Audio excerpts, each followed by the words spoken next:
Well, good evening again. This is Dr. Slay again, and today I want to talk to you now about the collaborative performance project. We call that the CPP for short because that's a long name. This is a project that you will be working on throughout the entire semester. So every module, since there's 5 modules, you will be completing one component of this series of lesson plans that you will be submitting and working collaboratively to do as if you were in a PLC in your school, for example. So I'm going to try to describe a little bit about what this might look like and what this first section is going to be. And I think I will also try to answer a couple of questions that have come through in email that might more directly respond to some questions that I think are very real to you guys. So the first thing is you can read the description of all of this. The point of this is that you are working together over 5 parts to complete something that would essentially end in a final cumulative assessment of some sort. Because each of you is an expert in your particular area, your assessments are going to be unique to whatever your content area is. So here are some examples for that we've presented for various subject groups. For example, if you're an artist, a major assessment or a final performance, I like to think of it as a performance project, is an art show. If you're a musician, it typically ends in or results in a concert. Mathematicians might have architectural drawings. Scientists have labs and experiments. In English language arts, a performance assessment might be a published article or a book. A social studies or history teacher might end up with a documentary about a particular subject. Special ed might have something where they're teaching life skills to their students, such as facing the public. Maybe there's a stock show in agriculture, or maybe a play in theater. Now, those are traditional assessments, but what we know is that there's a lot of smaller performances or performance assessments that relate to those bigger pieces. The concert is the big shebang at the end of an entire semester, for example, or an entire set of weeks. You have your Christmas concert, you have your spring concert, etc. But we also know that there's a lot of smaller pieces that are also considered performance assessments that end up building up to these larger pieces. So those are think of this as at the end of a particular unit. And these should also be considered authentic to your subject area, not something contrived because you have to come up with a test. This is not meant to be something like a star performance or anything like that. This is meant to be something that's authentic to your particular subject area. PE, it's going to be a game. But there might be, it could be a scrimmage. It could be something smaller that happens in interim pieces. So for example, here's another list that's on the right-hand side. Your in visual arts, it could be a graphic design for a product. A musician might have a DJ mix. You might have other things that you might suggest. These are just suggestions that have been compiled and put together. It might be infographics for math, or a biological or digital forensics for in science, a blog or a podcast for language arts, a docuseries. Maybe we've got something for global distribution in agriculture, or maybe just a simple little TikTok for theater. But what I want you to start recognizing, and I'm sure you've already intrinsically figured out, each one of these performances, whether it's a huge concert or just a smaller show that you put on for a class or for a small recording, a rehearsal, a tryout, for example, you prepare your students for these moments. And there's a series of lessons, there's a series of learning opportunities and exchanges that occur to build up to this. I'm a language arts teacher. I have taught history and social studies. I did that for many, many years in 5th and 6th grade. but I've been teaching language arts since the beginning, since I ever entered the field. And so we do a lot of writing. We do a lot of producing of anything that is spoken or something that is in the written word. Consequently, those are the big, maybe it's a collection of poems, maybe it's an essay, maybe it's a small book. Doesn't have to be a major novel by any means. But we know that there's a lot of skills that build up to those final performances, and which is where your lesson planning come into play. Now, please keep in mind that all of these are just suggestions. You pick what is true and authentic to your particular field, and that will work for your particular group that you've been assigned to work with. And I talked about those groups already in the earlier discussions that I've posted, or videos that I've posted. What you'll see is that you have a variety of links and resources to help you think about how you might want to work through this. You're going to be working through this with your partners as you make the decisions on what big performance are we wanting to work our students up to.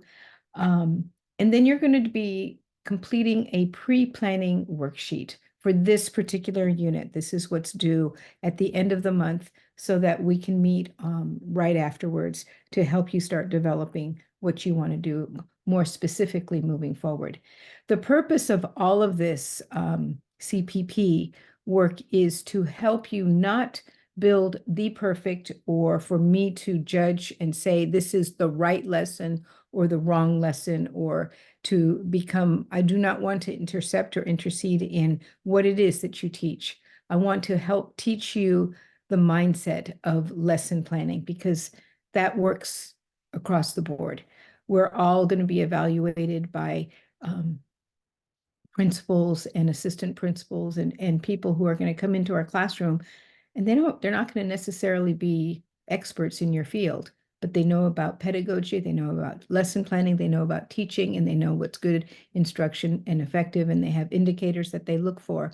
So all of this thinking is meant to help you write the very best lesson plan that you can to communicate whatever it is that you want them to know. So please understand, I'm not teaching you how to teach your subject. I'm teaching you how to be a more effective teacher. And I'm hoping that these discussions will help you in that regard.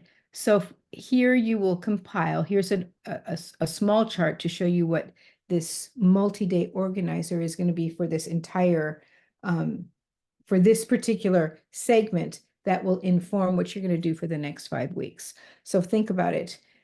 You know that if you're going to teach a particular, if I'm going to build, let's say, a collection of poems, I have to teach different poetic forms.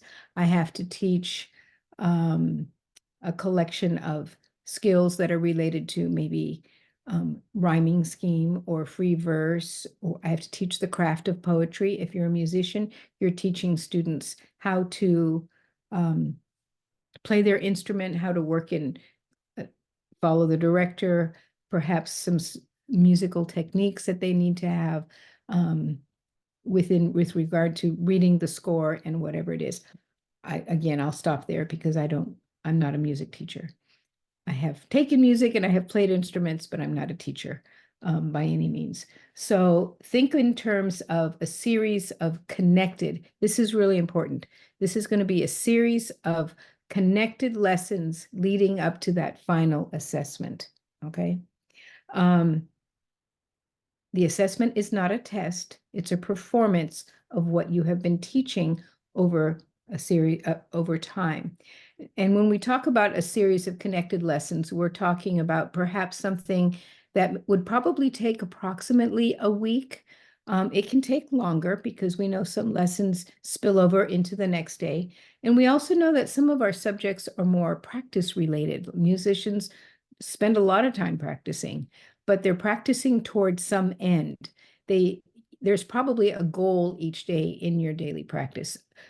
PE students practice a lot. I mean, that's the only way that you can get to the big game, and hopefully, but you're learning strategy along the way. So you're probably practicing and working on particular skills that help you become to dribble better, to pass the ball better, to run faster, et cetera, et cetera. Breathing, all of these things add up and connect to that ultimate ability to be the best at whatever it is you want them to do at the end of a period of time. So this period of time is going to be the end of 3 to 5 connected lessons. When I say connected, they can't be random. We know that there's lots of things you can teach, but they have to build on each other. Okay. So we put down here that it should be 5 lessons, 3 to 5. It has to be a minimum of a 3. Sometimes 5 lessons is better suited to your subject. I'm not trying to give you more work, but if you want to plan for 5 and then move forward from there, we can talk about that when we have our first meeting. Notice it says 3 consecutive lessons are required.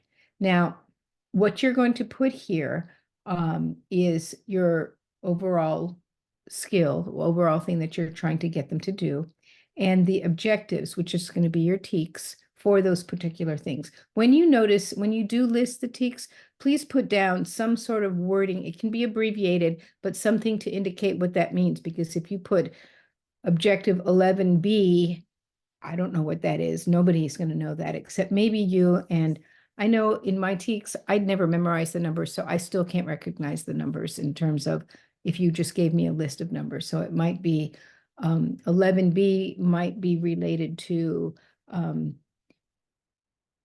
rhyming couplets, for example, or something like in language arts. So you're going to list the objectives that are related to that particular skill that you're trying to teach to lead up to the formative assessment. Then next to each of that, I want you to bullet this. What are you going to do to teach that? This is a brainstorming tool. It's an overview. This is not where you're writing your lesson plans. So here you just list what are you going to do? How are you going to get them there? And then how will you assess it? So think of lesson 1 that builds up to that big final piece. What will you do to teach lesson 1? So what are you doing on Monday? And how are you going to teach whatever you're asking them to do on Monday? And how will you assess it? Lesson 2, same thing. It builds off of lesson 1. What are you teaching that day? How will you do it? Just briefly outline the steps. And how will you know that they can get there? You might have an assessment that is formal, and you might have an assessment that is going to be formative. Often we have both, but you don't have to necessarily each time. You have to have 3 of these that are connected. You might find that you're going to need the 5, so go ahead and continue to fill that in as you move forward.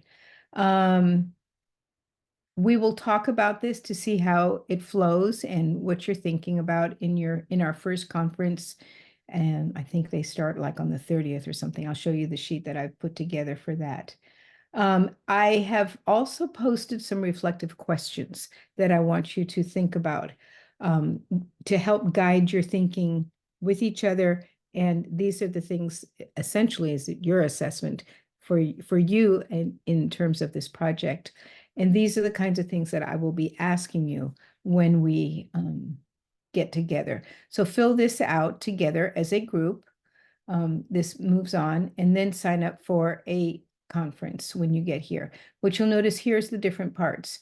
So you have the multi-day segment organizer. It's the full assignment. Here's the actual chart that you're going to use that I showed you. It's much bigger. It's something you can download as a Word document. You can download it, and then you can upload it to the assignment. That this is the part you're going to turn in. Here's the organizer, and then here's the conference sheet. So let me pull that up. Hopefully it should pull up to this right over here. And that link wasn't, there we go. All right, so these are the questions that are embedded in that document that I was just showing you in D2L, but I'll be asking you exactly these questions when we talk in our meetings. You're going to notice that our meetings, the way that I've set this up, I have these in 30-minute intervals. I don't expect these to be long conferences. I do expect that everyone is present for the conference. If somebody can't make it, we will reschedule.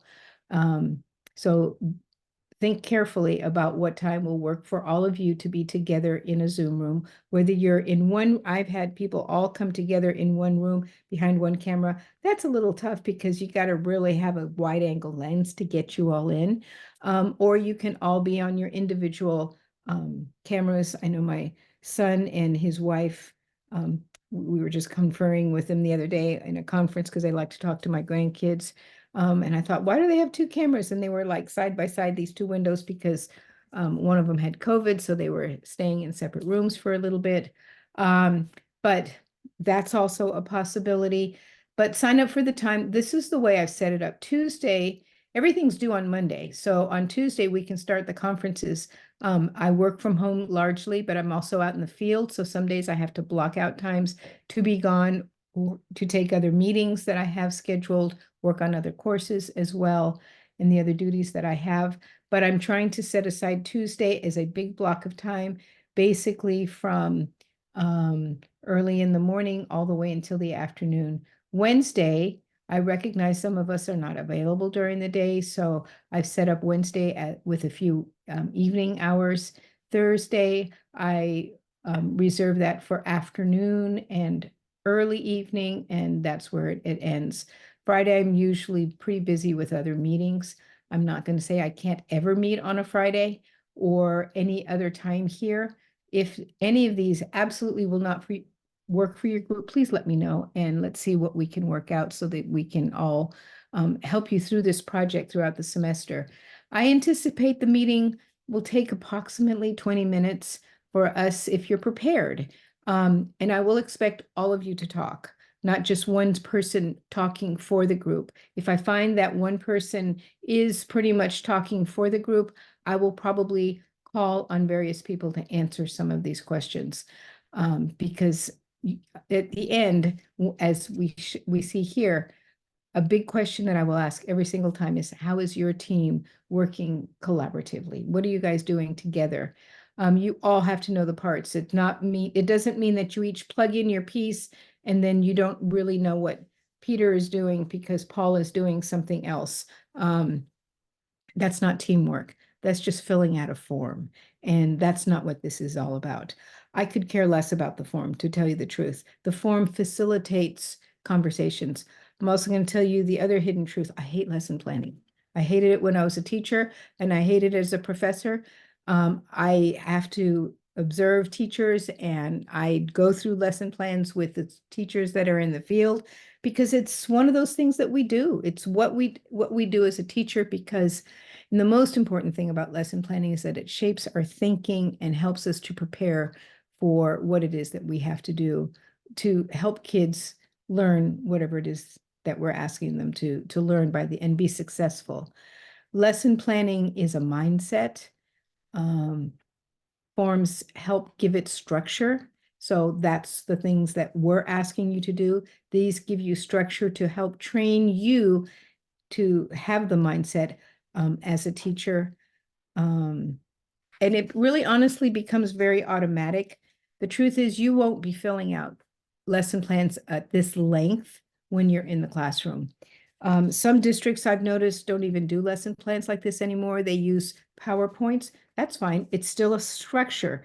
Whatever, I have done lesson plans where we start with a small form, and then I come back and they say, okay, the district demands that we use this form. We come back the next year after I mastered it, and we now have to use a different form.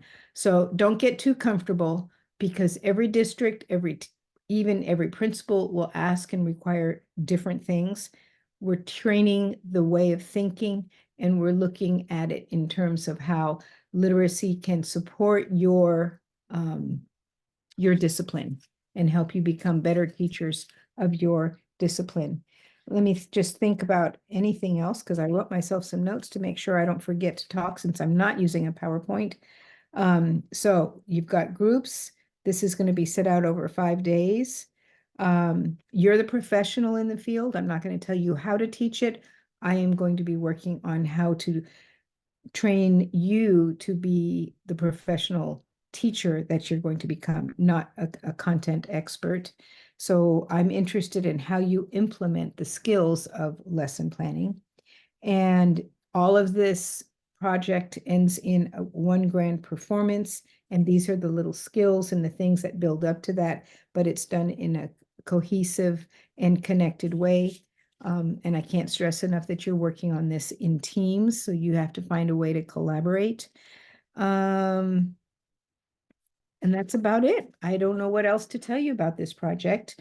Let's see if there were some questions. Somebody said, you're wanting us to develop a set of lesson plans so that you could prepare students for, in this case, the comment was a concert. So to answer that, a concert can be a product. It doesn't have to be. It can be something else that is particular, in this case, to music, perhaps. So that's certainly a viable. It has to be authentic to your topic, your subject. We need to find out what grade levels we're wanting to develop lessons plans for. In this case, this person's thinking of 6th to 8th grade, and you need to pick an appropriate grade level music along with the supplementary method books.